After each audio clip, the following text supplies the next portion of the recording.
ज्ञान स्टडी में आप सभी साथियों का बहुत बहुत स्वागत है बच्चों। इसमें हमें जानना है ऋजुरेखी धारावाही चालक। समझिए, ऋजुरेखी का मतलब होता है ऐसा चालक जो क्या हो, सीधा हो।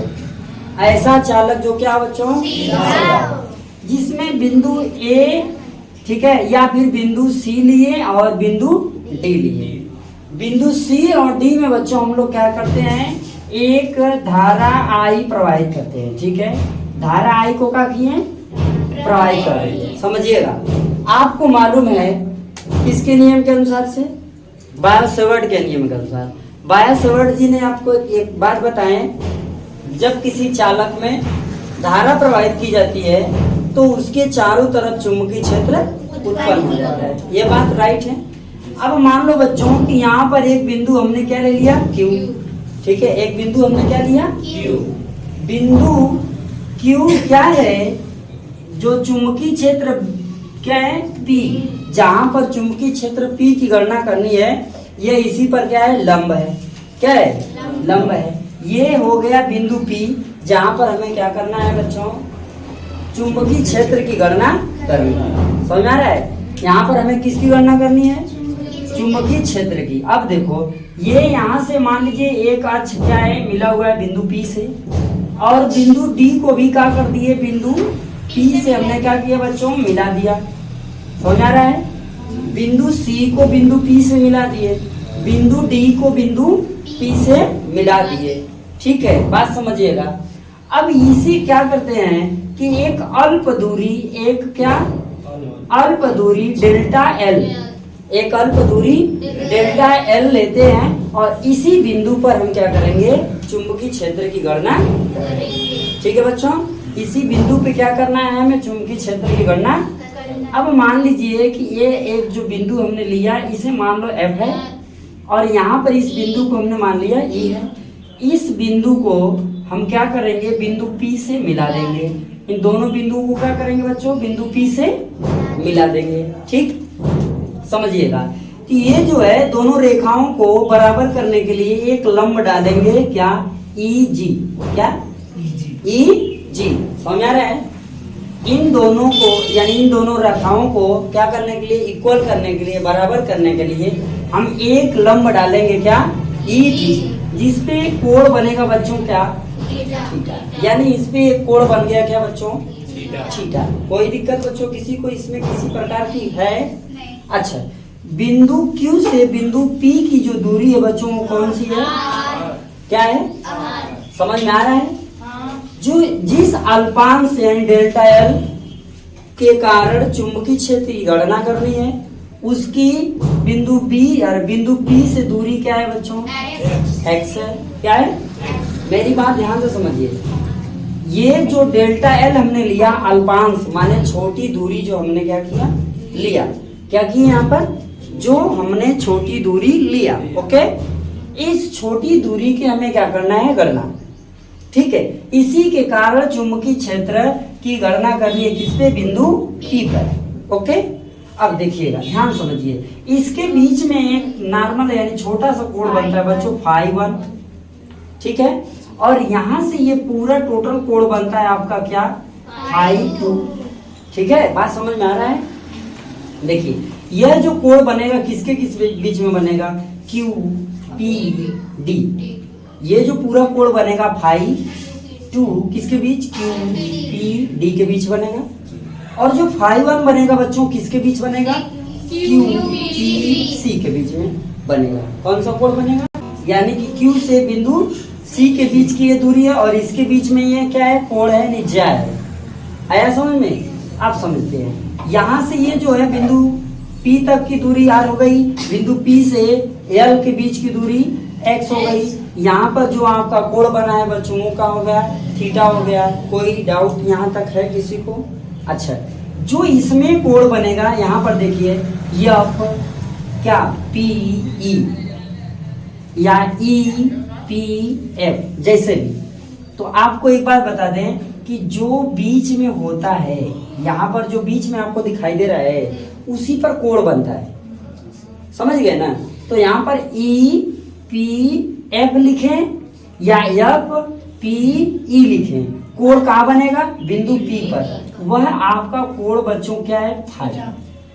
क्या है, समझ में आया, ध्यान से समझते जाए, ठीक है। इसमें किसी को किसी प्रकार का कोई कंफ्यूजन, ये आप जो इतना आप बच्चों बनाए हो, यही आपको थ्योरी के रूप में लिखना भी है। जो आप फिगर में देख रहे हैं यही आपको क्या करना है, लिखना है, और कुछ नया काम आपको नहीं करना है। कोई दिक्कत बच्चों, चला जाए, ठीक है। ये क्या है, चालक की लंबाई है, पूरी लंबाई, ये चालक की क्या है बच्चों, पूरी लंबाई। हम बिंदु एल यानी ई और एफ के बीच में डेल्टा एल पर क्या कर रहे हैं, चुंबकीय क्षेत्र की गणना कर रहे हैं बिंदु पी पर। डेल्टा एल के कारण चुंबकीय क्षेत्र की गणना बिंदु पी पर करेंगे, ठीक है। तो इसके लिए बायो सेवर्ट के नियमानुसार देखा जाए, किसके नियमानुसार बच्चों, बायो सेवर्ट के नियमानुसार। तो हम गणना किसकी कर रहे हैं, डेल्टा एल की। तो डेल्टा एल ये है बच्चों, डेल्टा एल से बिंदु पी के बीच की दूरी का है, एक्स है ना। तो डेल्टा बी इजकल टू हम क्या लिखेंगे, mu by 4 pi into I del L sine theta by x square. हो जाएगा, कोई कंफ्यूजन, किसी को कहीं से कोई दिक्कत है, यहाँ पर कोई प्रॉब्लम हो तो बोल सकते हैं। चले जाए, आगे बढ़ा जाए। तो अब देखिए, अब यहाँ पर जो लिखा है बाबू डेल्टा एल साइन थीटा, तो यहाँ पर साइन थीटा कोण बन रहा है, यहाँ देखिए डेल्टा एल साइन थीटा बन रहा है, ठीक है। तो ये जो कोण बन रहा है ये क्या है, अल्पांश है, डेल फाई है, क्योंकि ये छोटी सी लंबाई के लिए कोण बन रहा है, तो अल्पांश होगा, यानी कि क्या होगा, डेल फाई होगा। क्लियर है। तो अब बच्चों यहाँ पर हम समझेंगे क्या, यहीं पर देखा जाए तो del L sine theta equal to क्या हो जाएगा, यहाँ देखिएगा क्या हो जाएगा, डेल फाई इंटू एक्स हो जाएगा। जहाँ डेल्टा एल साइन थीटा लिखा हुआ है वहां हम क्या लिख सकते हैं, रख सकते हैं। मान लीजिए समीकरण 1, मान लिया जाए क्या है, समीकरण 1। क्लियर हुआ। अब समीकरण 1 में डेल्टा एल साइन थीटा का मान रखने पर रख सकते हैं। समीकरण लिखेंगे क्या, समीकरण 1 में, ठीक है, डेल्टा एल साइन थीटा का मान रखने पर। कोई डाउट है इसमें किसी को, एनी प्रॉब्लम, नो प्रॉब्लम। देखो डेल एल साइन थीटा का मान कहाँ रखने पर, समीकरण 1 में डेल एल साइन थीटा का मान, समीकरण 1 बच्चों ये आपका है, तो लिख लिया जाए delta B equal to mu naught by 4 pi into क्या, आई हो गया बच्चों। अब यहाँ क्या है, डेल्टा एल साइन थीटा, उसकी वैल्यू क्या है, del phi into x by x square. Any doubt, ये एक्स स्क्वायर से एक्स तो बचा जाएगा, डेल्टा बी बराबर क्या हो जाएगा, mu naught by 4 pi into क्या, I del phi by x. इतनी बात समझ में आया बच्चों, यहाँ तक कोई समस्या है, ठीक। अब ध्यान दीजिए, हमने ये इसके बीच की गणना कर ली, ठीक है, और इसमें और कुछ गणना हमने अभी नहीं किया है, बस अभी हम लोगों ने केवल इसकी गणना की है, यानी अल्पांश की गणना की हम लोगों ने। अच्छा ये बताइए, ये जो यहाँ पर क्या हो रहा है, क्षैतिज है या ऊर्ध्वाधर है, इस चालक के प्रति जो बिंदु पी है, जहाँ पर हमें चुंबकीय क्षेत्र की गणना करनी है, वो चालक के क्षैतिज है या ऊर्ध्वाधर है, यहाँ चालक के क्षैतिज है। तो बच्चों जब क्षैतिज होता है तो इसमें भी तो कोण बनेगा ना, वो कोण कौन सा बनेगा, क्षैतिज जब कोण बनता है, क्षैतिज कोण जब बनता है बच्चों, तो वो क्या बनता है, कॉस थीटा। क्या बनता है, जब ऊर्ध्वाधर बनता है तो क्या बनता है, जैसे यहाँ पर ये ऊर्ध्वाधर बना है तो हमने क्या लिया, साइन थीटा। ऊर्ध्वाधर था तो हमने क्या लिया, साइन थीटा। अब यहीं पर क्या होगा, जब क्षैतिज लिया जाएगा तो ये कोण कौन सा होगा, क्लियर है, समझ में आ रहा है बात। चलें आओ आगे बढ़ते हैं बच्चों। यहाँ पर हम लोग लेंगे क्या, cos थीटा। क्यों cos थीटा लेंगे, क्योंकि अभी हमने केवल इसकी गणना की है जो अल्पांश दूरी लिए थे। ठीक, अब हम लोग क्या करेंगे, इस इतने की गणना करेंगे। कौन, एफ पी क्यू की। क्या करेंगे, एफ पी क्यू की गणना करेंगे। किसकी, त्रिभुज एफ पी क्यू से। ठीक है, एफ पी क्यू से। क्या ये बात समझ में आ रहा है, कोई कंफ्यूजन किसी को? तो एफ पी क्यू से जब बात करेंगे तो cos थीटा क्या होगा, इसमें cos थीटा बराबर क्या होता है, लाल बटे का याद आ रहा है, क्या होता है, सबका। समझिएगा ध्यान से। तो यहाँ पर हमें इसकी बात करनी है, किसकी बात करनी है, cos थीटा की।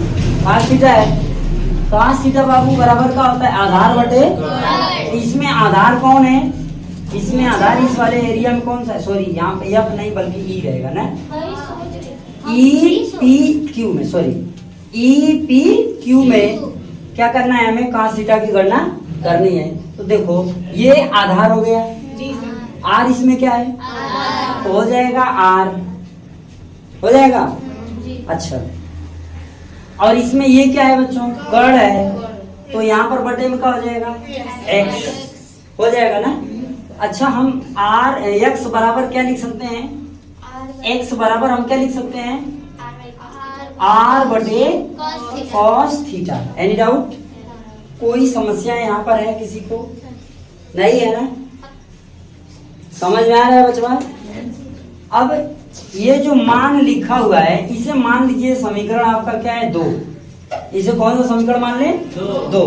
ठीक है, x का मान समीकरण 2 में रखेंगे। समीकरण 2 यही है, यानी हो जाएगा क्या, delta b equal to mu naught by क्या, 4 pi into I del phi by x. X की जगह क्या रखेंगे, R by cos phi, R by cos phi, क्योंकि यहाँ फाई है, आर बाई कॉस फाई लिख देंगे, आर बाई। क्लियर हो गया। अब यहाँ delta b equal to mu naught by 4 pi into क्या, कॉस फाई कहाँ चला जाएगा, ऊपर बच्चों चला जाएगा, I into del phi into cos phi upon r मिलेगा।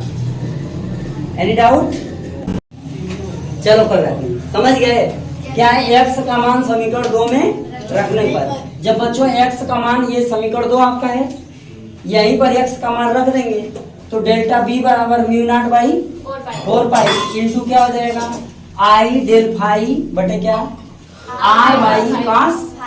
तो ये कॉस फाई कहाँ चला जाएगा, ऊपर, तो डेल्टा b बराबर, ये तो मिल ही गया आपको, डेल्टा b बराबर mu naught by 4 pi into I del phi into cos phi upon. यहाँ तक किसी को कोई समस्या नहीं है। अब बच्चों सुनो ध्यान से मेरी बात, अब हम लोग क्या करेंगे, दोनों पक्षों का समाकलन करने पर क्या लिखा जाएगा, दोनों पक्षों का, दोनों पक्षों का क्या करेंगे, समाकलन। ठीक है, तो ध्यान दो इधर, दोनों पक्षों का समाकलन, जिसकी वैल्यू समान होती है, परिपथ में जिसका मान समान होता है उसका समाकलन नहीं करते। ये बात आपको पहले ही बता दिया गया, कोई कंफ्यूजन है? तो बच्चों इसमें समाकलन किसका नहीं होगा, आई का नहीं होगा, आर का नहीं होगा, और इसमें म्यू नॉट बाई 4 पाई का नहीं होगा, नहीं होगा ना। तो जिसका समाकलन नहीं होगा उसे क्या कर लेंगे, बाहर निकाल लेंगे। तो ये हो जाएगा b, क्योंकि b का समाकलन होगा, b के बीच में लिखेंगे तो b बराबर बच्चों हो जाएगा क्या, समाकलन। ठीक है, इंटीग्रेटेड कर लें, ये क्या हो जाएगा, -5 टू क्या फाइव, ठीक है, -φ1 से लेके φ2 तक। ध्यान दो, ये -φ1 हो जाएगा और ये क्या हो जाएगा, ये माइनस क्यों है, क्योंकि ये डाउन है, नीचे है, और ये प्लस क्यों है, क्योंकि ये, तो ये क्या हो जाएगा -φ1 से कहाँ φ2 तक। अब देखो पूरा लिखेंगे क्या, mu naught by 4 pi into I del phi into क्या cos फाई बाई आर। इसको आप नोट करिए, फिर आगे बढ़ते हैं, ठीक है। फटाक से नोट करो बच्चा, जल्दी जल्दी नोट करो। तो इसमें ये और ये दोनों बाहर हो जाएगा। देखिए समझिए, सुनो बच्चों, b बराबर, ध्यान दो, क्या हो जाएगा mu naught by 4 pi into I by R, ठीक है। अब क्या होगा, इंटीग्रेटेड क्या माइनस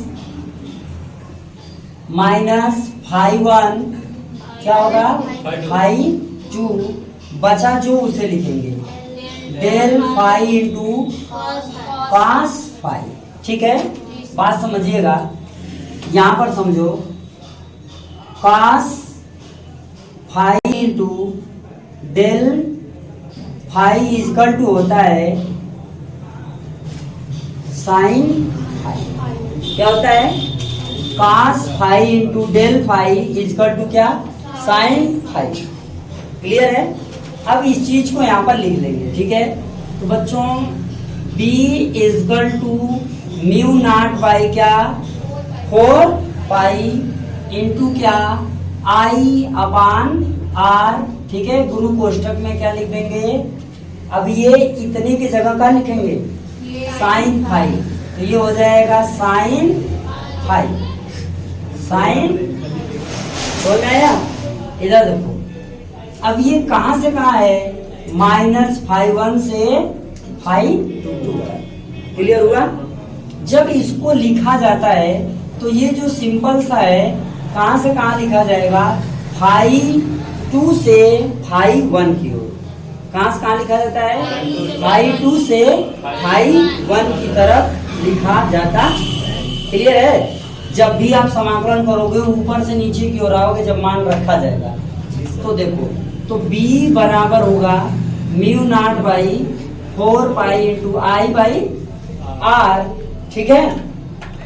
कोष्टक में हो जाएगा। अब इससे हमें लिखना है, क्या हो जाएगा साइन, ठीक है, फाई, समझे, साइन फाई, फार्मूले का माइनस, फार्मूले का, अब भाई देखो 2 है तो ये 2 हो जाएगा, समझ में आया, फार्मूले का माइनस, और फिर ये साइन, ठीक है, और ये भी माइनस में है, तो यहाँ पर हो जाएगा -φ1।